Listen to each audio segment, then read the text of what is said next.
ဘောကဘာလဲဆိုတော့ဘောကမွေးဖွားလာတယ်ပြီးတော့တည်ဆုံးသွားတယ်ဒါပဲလေကျွတ်တော့ခက်တာကအဲ့ဒီမွေးဖွားတာနဲ့တည်ဆုံးတာကိုခေါင်းထဲကိုမရှိဘူးအဲ့ဒီဂျားကာလမှာဖြစ်နေတဲ့သူကဘာငါကဘာသူအဆင်ပြေတယ်ငါအဆင်မပြေဘူးဆိုတာတွေလောက်တည်းစိတ်ထဲရပါတော့နားလေလားဟုတ်လားတကယ်တမ်းကအဲ့ဒီအဆင်ပြေတာတွေမပြေတာတွေကအခိုက်အတန့်ပဲဘာမှသိတော့အရေးပါလာတာတော့မဟုတ်ဘူးသူအဆင်ပြေလဲပဲသိရမယ်ဘဝအဆင်မပြေလဲပဲသိရမယ်ဘဝ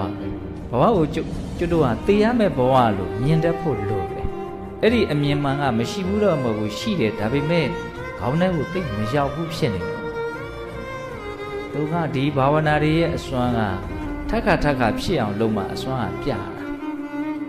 တစ်ခါနှစ်ခါလောက်တည်တဲ့အတိနဲ့အကျဉ်းယာနဲ့ချီပြီးတော့တည်တဲ့အတိဟာစွမ်းအားရင်မတူဟုတ်လားဆိုကြပါစို့တည်ရမယ်ဆိုတာအမှန်တရားအဲ့ဒါကိုတည်တာဟာပညာအဲ့ဒီပညာကတစ်ခါနှစ်ခါလောက်နဲ့သိပြီးတော့အစွမ်းကမပြတစ်ခါတည်ကြည့်လိုက်အဲ့ဒီအတိကကိုယ်ဘလို့လမ်းညွန်ချက်တွေပေးမလဲကိုယ်ဘလို့စိတ်ထဲမှာရှင်းလင်းသွားစီမလဲကိုယ်စိတ်ထဲမှာဘလို့ငြင်းအေးမှုဖြစ်စီမလဲဆိုတာကိုလက်တွေ့လုပ်ကြည့်ရင်သိ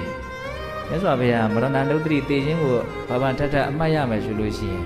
ဥပဒမယနှလုံးစိတ်ဝမ်းငြင်းအေးလိမ့်မယ်လို့ဓာတ်ရိုက်ခေါ်ထားတယ်ဒါစိတ်တွေပူးလောင်နေတယ်ဆိုရင်ငါတေရမဲ့လူပါလို့စဉ်းစားလိုက်ငါဘေးကလူတွေလည်းတေရမဲ့လူတွေလို့စဉ်းစားလိုက်ဒီခါတလေဘုံဘုံတို့ဟာကိုယ့်ဘဝနဲ့ပတ်သက်ပြီးတော့စိုးရိမ်တာပူလောင်တာရှိတယ်လို့သူများဘဝတွေနဲ့ပတ်သက်ပြီးတော့စိုးရိမ်နေတာပူနေတာတွေမရှိဘူးလားမိဘတွေဆိုရင်ပါသမီတွေရဲ့ဘဝတွေနဲ့ပတ်သက်ပြီးတော့အများကြီးသူတို့စိုးရိမ်ကြတာပူကြတာပေါ့ဒါဘုံဘုံကတော့လက်တွေ့ကြကြလေးဒေသနာတွေကိုအသုံးချကြည့်စေခြင်းတယ်ကိုယ့်ဘဝနဲ့ပတ်သက်ပြီးတော့စိတ်တွေပူနေတယ်ဆိုရင်ငါမကြခင်သိမှာပါဘာဒီမြန်ပူနေတာတော့ငါဟာတေလူတယောက်ဖြစ်တယ်ဆိုတဲ့အမှန်သိမှုဟာကိုယ့်ဘဝအတွက်အများကြီးပူနေတာတွေကိုရှော့ချနိုင်လိမ့်မယ်ဟုတ်ပြီအဲ့လိုဆိုရင်သူများဘဝနဲ့ပတ်သက်ပြီးတော့ပူတဲ့အခါကာလမျိုးမှာဒါနီးပေးနေတာနော်သာသမီတွေရဲ့ဘဝနဲ့ပတ်သက်ပြီးတော့ပူတယ်ဆိုရပါမယ်ပူရင်လည်းပဲမညမတာလာစဉ်းစားလိုက်သူတို့လည်းပဲသေရမယ့်အကောင်လေးတွေသေရမယ့်လူလေးတွေ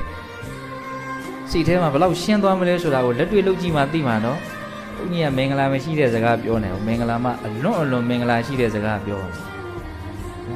မှန်ကန်မှုလောက်မင်္ဂလာရှိတာပဲရှိတယ်တော့ဟုတ်လားစဉ်းစားနော်ဒါကိုဘေးရဲ့လူတွေအကုန်လုံးကိုလည်းပဲသေလူလို့တွက်တာဘုန်းတို့ရဲ့စိတ်ထဲကိုဒုက္ခအပေးနိုင်ဆုံးလူတွေဟာဘယ်လိုလူတွေလို့ထင်လဲကိုအရင်နှီးဆုံးလူတွေပေါ့ဟုတ်တယ်မဟုတ်လားကိုအချစ်ဆုံးလူတွေကိုတန်ရုံးစဉ်အရှိရဆုံးလူတွေဆွေတွေမျိုးတွေနည်းနည်းလေးဝေးသွားလေးဒုက္ခပေးနိုင်မှုအားနည်းလေးနီးလာလေးဒုက္ခပေးနိုင်မှုကြီးလေးပဲစဉ်းစားကြည့်လေကိုယ်စိတ်တွေကြိမ်ဖန်များစွာပူနေရတာဘယ်သူအတွက်ပူနေရတာတော့အဲ့လူတွေပဲဟုတ်လားဒါမှမဟုတ်သိချင်းကိုစဉ်းစားရင်ပထမဒုက္ခအပေးနိုင်ဆုံးကိုယ့်ဘဝအကြောင်းကိုအရင်စဉ်းစားငါဟာသေလူတယောက်ဖြစ်တယ်ဒီကိုတရားလိုက်ဘယ်လိုမှရှောင်လို့မရဘူးသေပြီဆိုတာနဲ့ဒီဘဝရဲ့အခြေအနေကောင်းတယ်ပဲပြောမကောင်းဘူးပဲပြောမကောင်းတကောင်းပဲပြောချင်တာပြောအဲ့ဒါတွေအကုန်လုံးဟာပြီးသွားလိမ့်မယ်ဟုတ်လားအဲ့လိုဆိုရင်ကျန်တဲ့လူတွေကိုလည်းအဲ့လိုညံနေရရှင်းထုတ်နိုင်ဖို့လုပ်တယ်သားသမီးတွေကိုဘေးရဆွေတွေမျိုးတွေလှုပ်ဖို့ကိုင်းဘက်တွေအကုန်လုံးပေါ့လေအကုန်လုံးဘလို့အောင်မရအောင်သေလူတွေတို့လည်းဘယ်ချိန်သိမယ်တောင်မသိနိုင်ငါရင်သိမလားငါတော့သိမလားဘူးမှတိတိကျကျမသိနိုင်အဲ့ဒီအမှန်တရားကိုဘုံဘုံတို့ဟာပဲနေစဉ်းစားအဲ့ဒီစဉ်းစားလို့ရလာတဲ့အသိဉာဏ်ပညာဟာစိတ်နှလုံးရဲ့ပူလောင်မှုကိုဘယ်လောက်ငြိမ်းအေးသွားသေးမလဲဆိုတာကိုလက်တွေ့သိအောင်လုပ်ဟုတ်လားပြီးလို့ရှိရင်လေခွေးလေးတွေကြောင်လေးတွေမြင်နေရတာလေးတွေအကုန်လုံးပေါ့နော်ပြီးရင်ရှိသမျှသတ္တဝါအကုန်လုံးအကုန်ပြတ်သွားကြမှာဟုတ်လားပြီးရင်တစ်ကပြန်စဟောတစ်ခုပြန်စပြက်ပြန်ပြီဖြစ်လာပြန်ပြီသေပြန်ပြီဖြစ်လာပြန်ပြီသေပြန်ပြီအဲ့ဒီကိစ္စကိုမြန်မြင်အောင်ကြည့်များမြင်အောင်ကြည့်ဘဝရဲ့ပုံမှာနားလည်မှုအလွန်မှမြင်မာလာတာကိုသိရတယ်ဟုတ်လားဘုန်းတော်ကဘဝနဲ့ပတ်သက်ပြီးတော့ဘာမှလေးနက်သိအောင်မလုပ်ဘူး